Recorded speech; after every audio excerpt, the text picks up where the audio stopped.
कार्यक्रम के प्रायोजक हैं कमला पसंद, स्वाद में हमेशा 2 कदम आगे।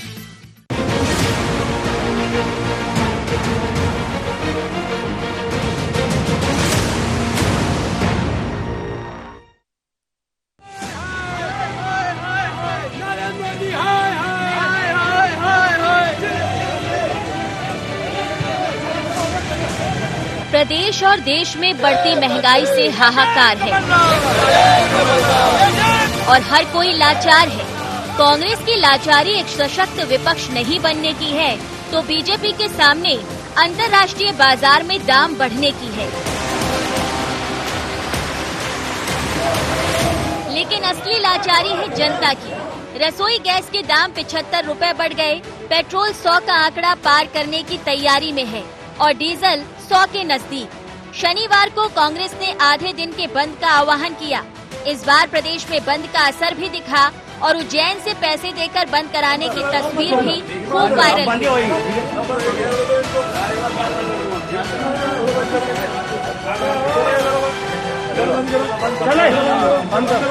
लेकिन कांग्रेस अपने विरोध को सफल बता रही है और सरकार पर निशाना साध रही है।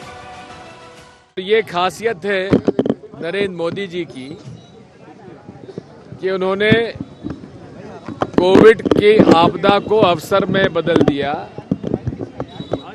और गरीब और आम आदमी की जेब से पैसा निकाल लिया। जो सेंट्रल एक्साइज ड्यूटी पेट्रोल पर 9.25 रुपए थी 2014 में, आज बढ़कर 32 रुपए 80 पैसे हो गई है। ये इनडायरेक्ट टैक्स है और इनडायरेक्ट टैक्स आम आदमी पे लगता है। जनता का पूरा समर्थन है। जहां भी गए लोगों का इशारा था ये, जब हम लोगों से रिक्वेस्ट करने गए, चाहे न्यू मार्केट हो, चाहे 6 नंबर हो, चाहे 5 नंबर हो, चाहे नेहरू नगर हो, उनका जिसको भी अपील करते थे वो अंगूठा बता के उसका समर्थन कर रहा था कि हम साथ हैं। देश से लेकर प्रदेश तक सरकार बीजेपी की है। महंगाई की मार है, कांग्रेस की ललकार है, लेकिन बीजेपी का पलटवार है। कांग्रेस महंगाई को लेकर आंदोलन कर रही है तो वो कांग्रेस शासित राज्यों में क्यों नहीं कर रही? राजस्थान में भी करना चाहिए, छत्तीसगढ़ में भी करना चाहिए। वो राज्य जहां पर कांग्रेस की सरकार है वहां पर भी इन्हें आंदोलन करना चाहिए। पर केवल और केवल अपने राजनीतिक उल्लू को सीधा करने के लिए ये प्रपंच करने की कोशिश की। कांग्रेस द्वारा आधे दिन का बुलाया गया बंद पूरी तरह से न केवल असफल सिद्ध हुआ है, बल्कि गुंडागिर्दी, अराजकता, हिंसा और दबाव की राजनीति कांग्रेस के नेताओं ने किस प्रकार सड़कों पर की है वो भी खुलकर सामने आई। उज्जैन में पैसे देकर बंद करवाने का लालच। कई नेता कांग्रेस के घर से बाहर तक नहीं निकले। कहां थे श्रीमान पीसीसी अध्यक्ष नेता प्रतिपक्ष कमलनाथ जी? और ये पूरी गुटबाजी से प्रेरित। सरकारी आंकड़ों को ही देखें तो अभी तक 19 बार तेल की कीमत बढ़ी है। रसोई का जायका भी बिगड़ा है, लेकिन नेताओं की सियासी रोटियां सिक रही हैं। अब सवाल यही कि आखिर महंगाई की हाहाकार से लाचार कौन? Bureau report IND 24।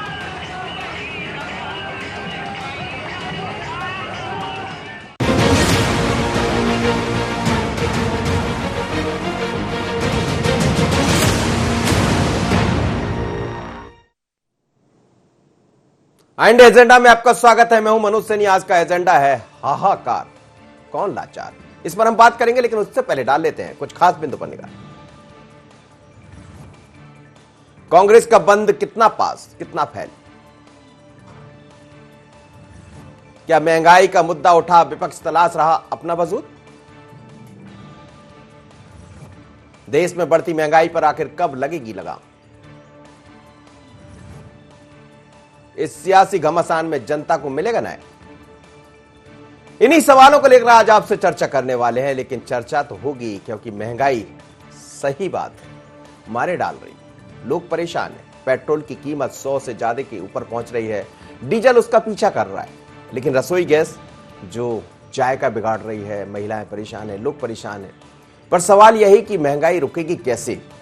क्योंकि केंद्र सरकार के अपने दावे हैं कि क्रूड ऑयल की कीमतें बढ़ गई है, बहुत तरह की दिक्कतें हैं, आपदा है कोरोना की, पर तमाम बातों के लेकर यदि देखें तो विपक्ष ने आज जो बंद का आह्वान किया, लोगों ने सपोर्ट किया और ये घंटी है खतरे की सरकार के लिए, क्योंकि धीरे धीरे कर लोग समझ रहे हैं। पर सवाल कांग्रेस पर भी है कि जो बंद का आह्वान कर रहे थे उनके मुखिया कहां थे, कमलनाथ जी। और यही सवाल तो भारतीय जनता पार्टी ने उठा दिया कि वो तो थे नहीं, गुटबाजी से लवरेज था पूरा विरोध। लेकिन कई जगह से खबरें दूसरी तरह की भी देखने को मिली, जहां वीडियो वायरल हुए, लोग पैसे बांटकर बंद कराया गया। अब इसको कैसा देखा जाए? क्या वो लोगों की मजबूरी को समझ रहे थे, या ये माना जाए कि बंद में लोग साथ नहीं दे रहे थे तो पैसा बांटना पड़ा? आज इसी मुद्दे पर हम बात करेंगे, लेकिन सच्चाई यही है कि लाचार तो जनता है। मेरे साथ 3 मेहमान जुड़ रहे हैं। जितेंद्र मिश्रा जी हैं, भारतीय कांग्रेस के प्रवक्ता। जितेंद्र जी यहीं मौजूद हैं मेरे साथ स्टूडियो में। साथ ही चेतन जी है, भारतीय जनता पार्टी के मीडिया पैनलिस्ट। चेतन जी, आपका बहुत स्वागत है। और वरिष्ठ पत्रकार के रूप में सुरेश शर्मा जी रहेंगे। सर, आपका भी बहुत स्वागत है। जितेंद्र मिश्रा जी, बंद रहा, ठीक रहा, लोगों ने आपका साथ दिया इस बार, या ये कहा जाए कि लोग परेशान होकर अब ये समझ रहे हैं कि कुछ ना कुछ तो करना पड़ेगा क्योंकि महंगाई बढ़ रही है? ये आप हम सब समझ रहे हैं, लेकिन सवाल एक बड़ा है कि पैसे देकर बंद करवाना, और कहां थे पीसीसी चीफ? देखिए मनोज जी, बंद जो आपने देखा अभूतपूर्व सफल हुआ, उसके पीछे कारण यह है कि मध्य प्रदेश ही नहीं पूरा देश इस सरकार से त्रस्त हुआ है, महंगाई से त्रस्त हुआ है, जिसकी वजह से आपने देखा हमारे बंद को जनता जनार्दन का भी समर्थन मिला और व्यापारी वर्ग का भी समर्थन मिला, क्योंकि घर सबको चलाना है, चूल्हे सबको जलाना है। इस तरह की जो स्थिति बनी हुई है इस देश में, उससे सारा का सारा समाज चिंतित है। उसका परिणाम हुआ आज बंद सफल हुआ। बंद खाली मध्य प्रदेश में सफल हुआ ये कहने के अलावा एक चीज और बताना चाहता हूं कि पंजाब में जो परिणाम आए उससे भी लगता है कि पूरा देश हलकान है इनकी अदूरदर्शी नीतियों के कारण।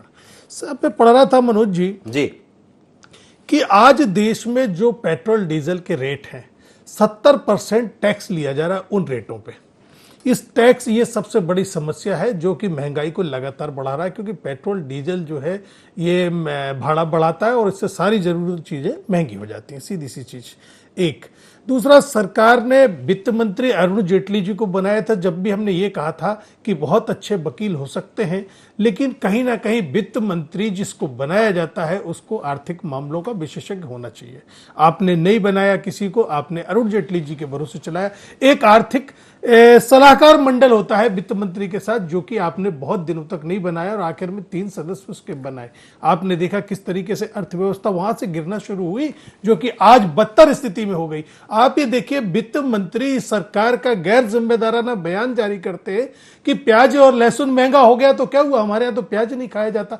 ऐसा हास्यास्पद बयान आप कल्पना कर सकते हैं कि इस देश का वित्त मंत्री दे। देखिए, सवाल इस बात का है मनोज जी कि आज आपकी क्या नीतियां रही पेट्रोल और डीजल के मामले में।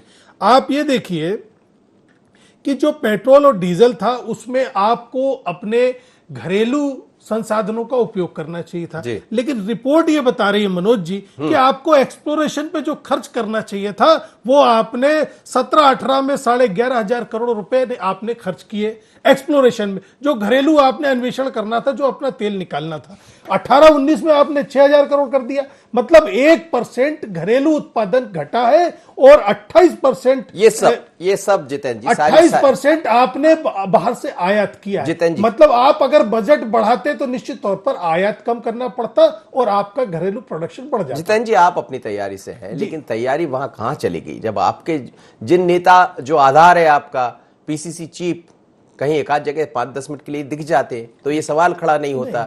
एक आध जगह अपने कार्यकर्ताओं को समझाते थे कि वो पैसा कम से कम ना बांटे, जो लोग सहयोग कर रहे हैं। मनोज जी, प्रदेश कांग्रेस कमेटी के अध्यक्ष के निर्देश पर सारा काम हुआ। आपने देखा भारतीय जनता पार्टी को जो तकलीफ हो रही है उसके पीछे कारण क्या है? उसके पीछे यह है कि उनको अपना धर्म निभाना है। वो क्या करें, उनको कोई चीज दिख नहीं रही, तो उन्होंने कहा कि आपके अध्यक्ष का, हमारे सारे वरिष्ठ नेता उस मीटिंग में शामिल हुए थे जिसमें प्रदेश अध्यक्ष जी ने हमें यह समझाया था कि कोई भी हिंसा की वारदात नहीं होना चाहिए, हाथ जोड़ के निवेदन करना है और बंद को सफल बनाना है। उनके निर्देश पर बंद आयोजन किया गया। एक चीज। दूसरा सवाल है पैसे बांटने का। तो अगर किसी गरीब के नुकसान की भरपाई के लिए उसको 1,000 रुपए का ऑफर दिया गया तो कौन सा गुनाह किया गया? क्या वोट मांग रहे हैं हम पैसे दे करके?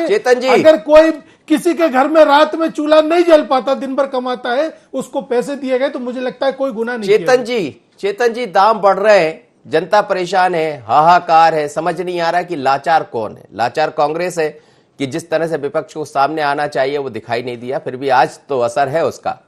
लेकिन आप भी लाचार है, आप कहते हैं कि अंतरराष्ट्रीय स्तर पर मूल्य बढ़ रहे हैं, हम लोग क्या करें, पर जनता क्या करे? आपको ही तो कुछ करना पड़ेगा, सरकार आपकी है। देखिए मनोज जी, लगातार 11 महीने से इस देश में रेवेन्यू का कलेक्शन, जीएसटी को छोड़ दो, बाकी सारे मदों में घटा है। लगातार इस हिंदुस्तान में गरीबों की जो योजनाएं वो बढ़ी हैं, किसानों की सम्मान राशि बढ़ी है। इस हिंदुस्तान के प्रत्येक व्यक्ति को 5 लाख का स्वास्थ्य बीमा मिला है, इसमें कोई संशय तो नहीं है ना। हम गरीबों की रोटी, गरीबों की थाली से दूर तो नहीं कर रहे हैं। और निश्चित रूप से चाहे सीमा का मामला हो, चाहे सड़क का मामला हो, चाहे सुरक्षा का मामला हो, चारों दिशाओं में अभूतपूर्व काम हुए हैं। चाहे हमारे पड़ोसी देशों के साथ में जो झड़प हुई, उन सारे मामलों में ये सारी चीजों में पैसा लगता है। मैं नहीं कह रहा हूं कि इस पे बढ़ा हुआ नहीं है, बढ़ा है, निश्चित रूप से बढ़ा है। लेकिन जैसे ही कोरोना काल के दौर से अब धीरे धीरे हमारी अर्थव्यवस्था ने गति पकड़ी है, और मुझे लगता है आने वाले समय में इन सारी चीजों पर भी हम लोग महंगाई पर कंट्रोल करेंगे। जो 3-4 चीजों पर सरकार टैक्स ले रही है, ऐसा तो है नहीं कि सरकार अपने जेब में पैसा डालने जा रही है। निसंदेह कांग्रेस जिस बात को लेकर के घड़ियाली आंसू बहा रही है, तो कांग्रेस से पूछो ना कि श्रीमती इंदिरा गांधी जी ने देश से गरीबी खत्म कर देंगे, गरीब खत्म हो गया, गरीबी क्यों खत्म नहीं हुई? एपीएल बीपीएल की लगातार संख्या बढ़ती गई है इस हिंदुस्तान में। आप कहां सोते रहे? इस हिंदुस्तान में 55-56 साल तक राज करने के बाद भी अगर गरीबी बढ़ी है। अब तो आपकी सरकार है, हम तो आपसे ही पूछेंगे। अरे मनोज जी, मैं सब पर आ रहा हूं, मैं सब पर आ रहा हूं जी। अरे थोड़ा तो इंतजार करो भैया जी। इस देश में सड़कों का जाल किसने बिछाया? प्रधानमंत्री सड़क योजना के माध्यम से सारे गांवों को सड़कों से जोड़ने का काम किसने किया? हर घर को बिजली कनेक्शन से जोड़ने का काम किसने किया? शुद्ध पेयजल पहुंचाने का काम किसने किया? हर व्यक्ति को स्वास्थ्य की चिंता किसने की है? गरीब को हर प्रकार के सुरक्षा देने का काम हमारी सरकार ने किया है कि नहीं किया? किसानों को सम्मान राशि देने का काम सरकार ने किया है कि नहीं किया? ये दरअसल कांग्रेस क्रूड ऑयल के दाम अभी 60 रुपए है, ये तो आपने ही किया, आपके समय चल रहा है। अरे भैया मनोज जी, मैंने कहा कि बढ़ गया है? आप मुझसे प्रश्न वो पूछो जो जायज हो। मैंने कभी कहा कि आपको कि नहीं इसके क्रूड ऑयल के अंतरराष्ट्रीय स्तर पे दाम बढ़े? हमको देश को चलाने के, देश के विकास के कार्यों को रफ्तार देने के लिए कहीं ना कहीं से तो टैक्स लेना पड़ेगा ना। इस हिंदुस्तान में चौतरफा विकास के काम चल रहे हैं, चौतरफा, एक तरफा नहीं, चौतरफा। कोरोना के संक्रमण के इस दौर में भी भारत की अर्थव्यवस्था ने रफ्तार पकड़ी। हम नहीं कह रहे हैं, सारा अंतरराष्ट्रीय मीडिया कह रहा है, अंतरराष्ट्रीय देश कह रहे हैं। और जिन देशों को लेकर के हम कह सकते हैं कि विश्व के टॉप के देश है, जापान हुआ, अमेरिका हुआ, ब्रिटेन हुआ, इन सब ने भारत के अर्थव्यवस्था के जो हमने कोशिशें की, कोशिशों की सबने तारीफ की है। हमने कोई अलग से बात नहीं की। कांग्रेस और कांग्रेस के जीतन जी अभी कह रहे थे कि किसी गरीब को हमने 1000 रुपए देने की कोशिश की। तो देश में बहुत लोग गरीब हैं भैया, बहुत लोग गरीब हैं। अगर उन गरीबों की चिंता करनी थी तो बंद क्यों कराया आपने? और आपके बंद से कोई बंद नहीं हुआ, 2 घंटे का बंद नहीं होता है। कांग्रेस, मैं लौट रहा हूं, अब यहाँ एक छोटा सा मुझे विराम लेना पड़ेगा। मैंने आप पर्याप्त समय दे दिया। किसकी सरकार है? अब मैं पंजाब में किसकी सरकार? अब मैं लौटूंगा सुरेश शर्मा जी, आज उनका समय भी आपने ले लिया, सबको समय दे। चलिए हम चर्चा ये जारी रखेंगे, लेकिन ये सच है कि दाम बढ़े हैं और दाम बढ़ने के कारण आज जो बंद का आह्वान था वो कुछ हद तक तो सफल आया भी है। लेकिन इस चर्चा को आगे बढ़ाए, एक छोटा सा ब्रेक, अभी लौटते हैं, फिर सुरेश शर्मा जी के पास चलते हैं।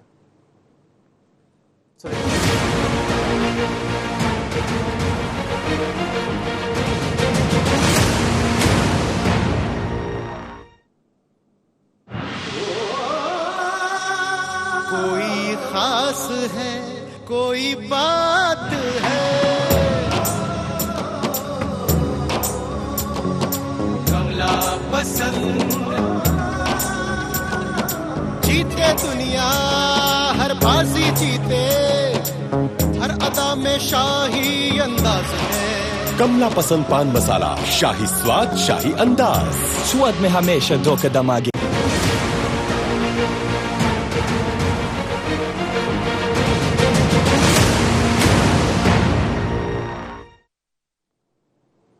हाहाकार कौन लाचार, इसी मुद्दे पर हम बात कर रहे हैं। और आज बंद का आह्वान भी किया था कांग्रेस ने, लेकिन कई जगह से कई तरह की खबरें भी सामने आई। बीजेपी कांग्रेस अपनी बात रख रही है। सीधे सुरेश शर्मा जी के पास चलूंगा। सर, माफ करिएगा, पर अब मैं चाहता हूं कि दोनों को आपने सुन लिया होगा, जवाब भी दे दीजिए। लेकिन ये जो धीरे धीरे बंद बढ़ रहा है, ये घंटी भी बज रही है। देखिए मनोज जी, दोनों हमारे जो साथी हैं कांग्रेस भाजपा के प्रतिनिधि, इन्होंने ऐसे तर्क दिए हैं जो अपने अपने दल के लिए महत्वपूर्ण है, और उन दोनों तर्कों को सुनने के बाद मैं ये कह सकता हूं कि दोनों के ही तर्क अकाट्य हैं। इसलिए ये नहीं कहा जा सकता कि क्या चीज सही है और क्या गलत है। इसके बावजूद भी मैं पेट्रोल और डीजल के जो वर्तमान में भाव हो गए हैं वो सहन करने और स्वीकार करने जैसी स्थिति में नहीं हूं, क्योंकि कोई न कोई योजना बनाना पड़ेगी और उसके तहत जो राजस्व प्राप्ति का तरीका पेट्रोलियम पदार्थों के माध्यम से हो रहा है उसको डाइवर्ट करना पड़ेगा। क्योंकि आज जो अर्थव्यवस्था है और अर्थव्यवस्था में टैक्स बटोरने की जो प्रक्रिया है वो प्रक्रिया बहुत ही दोषपूर्ण है। आप सड़क बना रहे हैं, बहुत बढ़िया जाल फैला रहे हैं, नो डाउट, लेकिन आप हर 20-20, 50-50 किलोमीटर पर एक टोल नाका लगा रहे हैं और करोड़ों रुपया आप जनता से वसूल रहे हैं। ठीक इसी प्रकार से आपने जो है पेट्रोल और डीजल जो सरकारी संस्थानों के माध्यम से बेचा जाता है, जिसमें टैक्स चोरी की कोई संभावना नहीं है, आप उनको बढ़ोतरी करके और राजस्व कमाने की कोशिश करते हैं।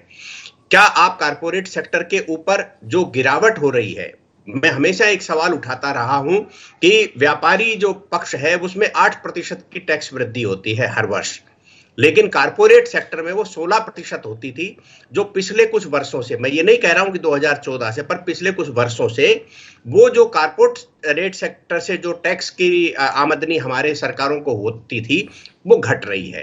पहले हम ये कहा करते थे कि कर अपवंचन जो शब्द इस्तेमाल करते थे वो केवल व्यापारियों के लिए करते थे, लेकिन आज जो कर अपवंचन का जो दायरा है वो व्यापारियों तक तो कम हो गया क्योंकि वो टारगेट पर आ गया, लेकिन कारपोरेट घरानों में कर अपवंचन के रास्ते निकाले जा रहे हैं। एक सबसे बड़ी बात मनोज जी एक और है कि जो कर संचय कर लिया जाता है बड़े कारपोरेट घरानों के माध्यम से, वो अधिकारियों से मिल करके उनके मामले कोर्ट में ले जाए जाते हैं, 5-5, 7-7 बरस तक वो पेंडिंग रहते हैं, 5 बरस बाद कोर्ट का निर्णय आता है और वो टैक्स सरकार को मिलता है।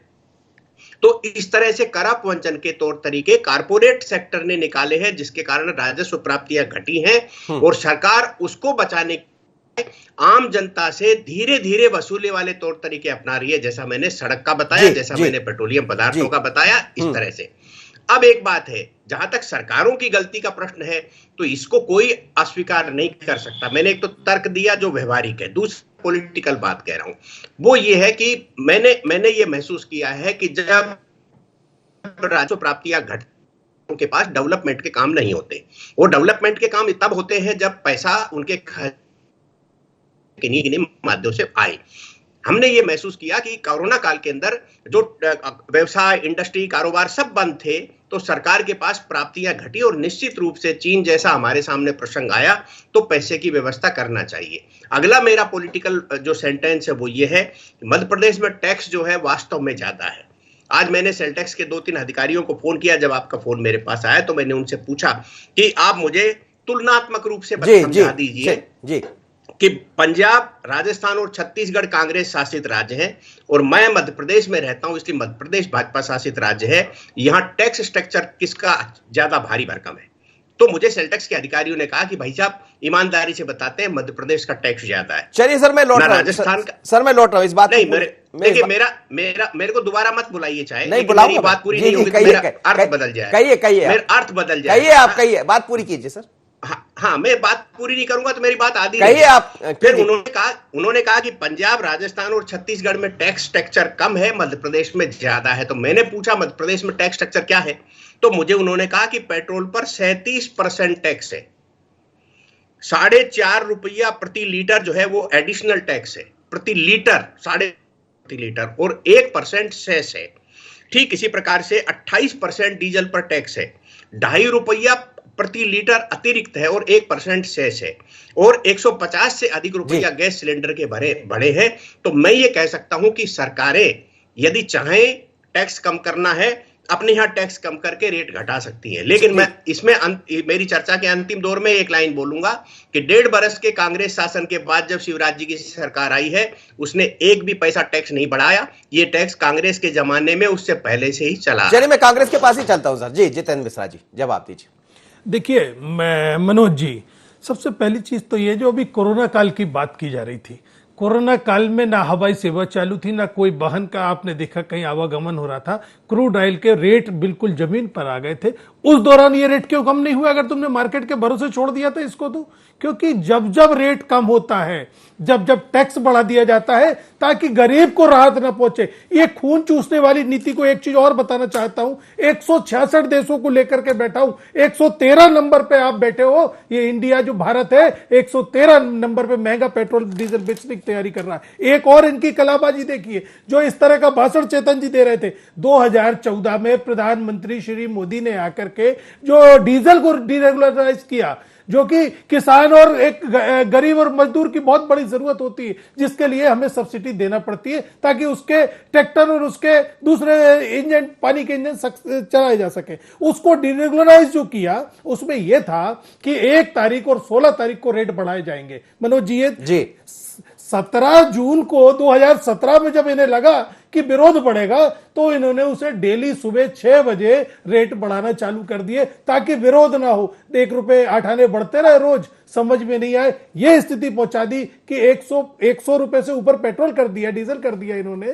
आज ये स्थिति है कि अगर आप ध्यान नहीं दोगे, अभी रक्षा की बात कर रहे थे कि सीमाओं पर रक्षा बजट आपने कम कर दिया, आप सीमाओं की बात कर रहे हैं। भाषण देने से कुछ नहीं होगा, आप अपने बजट में जब तक रक्षा मंत्रालय को बजट नहीं बढ़ाएंगे, आप कैसे लड़ाई लड़ लेंगे? आप किस मौके पर सफल साबित हो रहा है ये तो बताइए। देश में महंगाई बढ़ रही है, देश में महिलाओं पर अत्याचार बढ़ रहे, देश में सीमाओं की आपने देखा क्या सुरक्षा करी आपने रक्षा बजट कम कर दिया। ये पैसा जा कहां रहा है समझ नहीं आ रहा। चेतन जी ये भाषण देने से पहले इनको बता दो 10 साल की यूपीए की सरकार में एक हेलीकॉप्टर, अरे वो तो छोड़िए, प्रधानमंत्री कह रहे हैं पिछली सरकारें दोषी है। चेतन जी आप ये बताइए, प्रधानमंत्री को शोभा देता है महंगाई के लिए, नेहरू को दोषी बता देंगे करने का काम किया। सुन लीजिए, बोलिए। तुम्हारे सरकार की तरह हमने घुटने नहीं टेके हैं, हमने 44,000 वर्ग स्क्वायर फीट वर्ग किलोमीटर जमीन। अरे आज चाइना ने क्या करके देखा है ये मालूम है आपको? आपने आतंकवादियों को छोड़ने के लिए जाना पड़ा कंधार, गलत जगह जा रहे हैं हम। बात कर लीजिए, जनता सुन रही है, जनता का मुद्दा है, ये जनता का मुद्दा है ना, मत जाइए। उखाड़ करके फेंक दिया है हमने। किस तरह की आप बात करते हो? आप तो देश में आप तो दाम पे बात कीजिए, रक्षा बजट पैसा जा कहां रहा है? सवाल इस बात का है। कोई सड़क आपने बनाई? आपने कोई सड़क बनाई? आपने हर चीज का पैसा वसूला है। ये जो सेस के नाम पे वसूला है, आपके वित्त मंत्री ने लोकसभा में झूठ बोला, उन्होंने कहा किसानों पर इसका कोई असर नहीं होगा। आप ये देखिए कब तक बढ़ाएंगे, कितना बढ़ाएंगे, कितना खून चूसेंगे गरीब इस देश में। 150 पे पेट्रोल पहुंचने जा रहा है। किसानों के हित को लेकर के आप हड़ियाली आंसू बहा रहे हैं। कहीं आपकी सरकार ने किसी पायदान पर किसानों के हित में कोई निर्णय किए हैं क्या? आपने क्या किया ये बताइए। रक्षा की बात कर रहे हैं, सीमा की बात कर रहे हैं, रक्षा मंत्रालय का बजट कम कर दिया, उद्योगपतियों को मदद करने के लिए मुझे एक जवाब, मुझे आखिर गरीबों के कल्याण के इतने काम सरकार कैसे कर रही है? चेतन जी, ये हजम नहीं होता कांग्रेसियों को। इनको तो कांग्रेसियों को कागज पर काम करना और राम राम जपना, पराया माल अपना, उस स्थिति में काम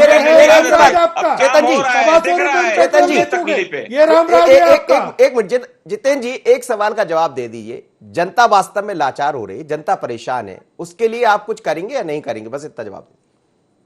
रेट बढ़ रहे हैं चेतन जी, आपको भी पता है ये चीज, आप बहुत साफ गोई से बात करने वाले आदमी। देखिए मनोज जी, मैंने फिर से कह रहा हूं, निश्चित रूप से आज जो दरें बढ़ी हैं, रेट ज्यादा है, लेकिन आने वाले समय में बहुत बड़ी राहत हम देश और प्रदेश दोनों जनता को देंगे। ये तात्कालिक निर्णय है, दीर्घकालिक निर्णय नहीं है। देश की अर्थव्यवस्था पटरी पर आते ही, कलेक्शन जो हमें रेवेन्यू आना उसके आते ही सारी चीजें घट करके अपने स्थान पर आ जाएंगी। हमने कभी नहीं कहा कि अंतरराष्ट्रीय बाजार में क्रूड ऑयल का रेट बढ़ा है। हमने ये कहा है कि देश के संसाधनों को, देश की योजनाओं को, देश के गरीबों के कल्याण के लिए ये सारे कदम हमको उठाने पड़े हैं। ये अल्पकालिक है, दीर्घकालिक नहीं है। सुरेश शर्मा जी, मेरा सवाल यही था शुरुआत में, चूंकि आप पूरे आंकड़े आपने रख दिए, लेकिन क्या जिस तरह से जनता आज दिखाई दी, कुछ हद तक तो आज कहा जाएगा कि 2 बजे तक लोगों ने साथ दिया है, कई जगह से जो तस्वीरें जो हमारे पास आए, तो क्या ये घंटी है एक, क्या ये समझाइश दे रही है जनता कि थोड़ा बहुत तो हमारी तरफ ध्यान दे दीजिए आप, नहीं तो आने वाले दिनों में कुछ और भी दिखाई देगा? मैं ये चाह रहा हूं। नहीं, मुझे इसलिए नहीं लगता ये सारा मामला, क्योंकि ये आक्रोश जो है ये लंबे समय के लिए आक्रोश नहीं है, क्योंकि आप जो गेन कर रहे हैं और लॉस कर रहे हैं उसके बीच में तुलनात्मक रूप से मतदाता होते वक्त तक जो है आदमी सोचता है। आज कांग्रेस को ये लग रहा है कि आज बंद में उनका साथ दिया, तो ये स्वाभाविक है कि आज उन्हें लगना चाहिए क्योंकि लोगों ने साथ दिया है। लेकिन किसी भी कांग्रेस शासित राज्य ने एक पैसा टैक्स कम नहीं, ये संदेश नहीं दिया कि हम तुम्हारे प्रति सहानुभूति भी रख रहे हैं। तो इसलिए एक चीज दूसरे चीज के साथ जोड़ करके देखी जाती है। जैसा चेतन जी ने कहा, मैं भी इससे सहमत हूं कि वर्तमान सरकार या पहले की सरकारों ने जैसे मान लो मनरेगा चलाया था, ऐसे ही ऐसी योजनाएं वर्तमान सरकार ने भी चला रखी हैं, जिन्होंने, आप देखिए कि जो कोरोना काल था, जब लोगों की आमदनियां खत्म हो गई थी, गरीब लोगों को जो है मुफ्त में देने का जो योजना चलाई गई थी, ये सारी योजनाओं का सीधा लाभ होता है। ये बात सच है कि जो देने लायक लोग हैं उनसे निकाला जा रहा है और निकाले जाने की सब चिंता व्यक्त कर रहे हैं, पर इसका तात्पर्य ये कतई नहीं होता कि आपको मिलने वाली सुविधाएं और देने वाले टैक्स के बीच का जो अनुपात है वो मुझे विद्रोह करने जैसी स्थिति में नहीं दिखाई देता। वरना कोई भी राजनेता ऐसा नहीं है कि 90 दिन किसान बैठा हो और उसको 12 बात करने के बाद छोड़ के चला जाए। तो हर राजनेता ये मान करके चलता है कि मेरी सरकार भी बनी रहे, लोगों में मेरी लोकप्रियता भी बनी रहे। तो ये जो है, मुझे लगता है कि इसका कोई बहुत बड़ा नुकसान वाला विषय नहीं है, क्योंकि ये जस्टिफाई करने के रास्ते हैं। चलिए, बहुत बहुत धन्यवाद आप सभी मेहमानों का। सर, बहुत धन्यवाद, आप मेरे साथ जुड़े। लेकिन मध्य प्रदेश ही नहीं, देश में आज कई जगह बंद का आह्वान किया था, पर मध्य प्रदेश में शुरुआत हुई है। पर इतना जरूर है कि पीसीसी चीफ के नहीं पहुंचने से सवाल भी खड़े हुए हैं। लेकिन जनता कब तक परेशान होगी? यदि आपदा को अवसर में बदलते हैं तो उस अवसर का लाभ जनता को भी मिलना चाहिए, जैसा सरकार कहती है। पर कब मिलेगा, कैसे मिलेगा, निगाह इस पर रहेगी। आज इतना ही, मुझे दीजिए इजाजत, बने रहिए।